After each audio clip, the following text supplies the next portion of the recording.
Hey, what's going on, everybody? This is James Burson with another video for P.O.C. Point of Conversation. In today's pod, we're going to be doing part 2 of a Good Man series. Now, real quick, just want to touch on part 1, which is of a Good Man series, which we came from the scripture of Psalms 37:23.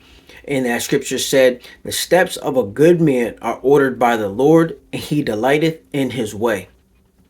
Now, part 2, we're going to be coming to you from Proverbs 13:22.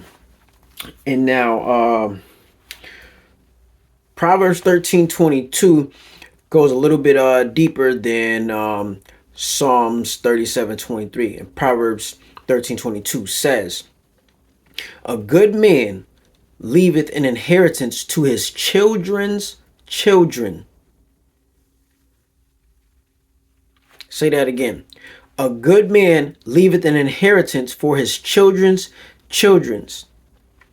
And then it goes on to say, "And the wealth of the sinner is laid up for the just." Now that second part, that's a whole nother conversation. But let's touch on that first part, right? A good man leaves an inheritance for his children's children.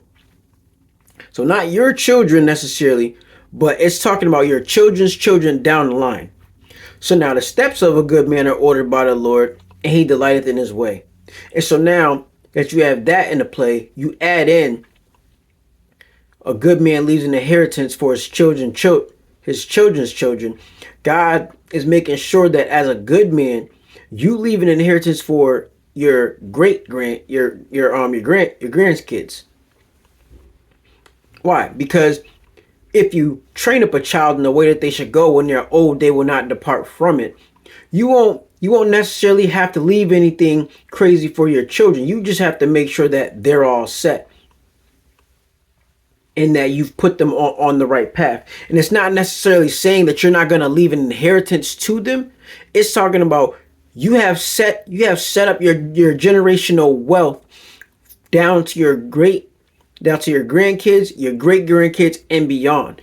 That's what that's really talking about. So think about that and hold on to that. Part 1, the steps of a good man are ordered by the Lord, and he delighteth in his way. Part 2, a good man leaves an inheritance to his children's children, and the wealth of the sinner is laid up for the just.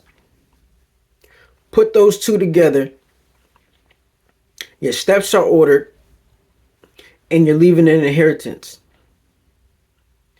So now, what that is saying is that that's talking about estate planning, family, generational wealth. Those are the first two things that come up for being a good man, right? So now, looking at how we typically judge people about the actions and the things that they've done, we're always focusing on the negative instead of what that person has going on and the life and the legacy that they're leaving behind. Just because that person has flaws in their life, that doesn't mean that they are not taking care of their family and they're not doing what they're supposed to do as a good man to his children. That's all for today. Like, share, comment, subscribe, or follow. All feedback is welcome. This is James Burson with another video for P.O.C. Point of Conversation. Shalom, everybody.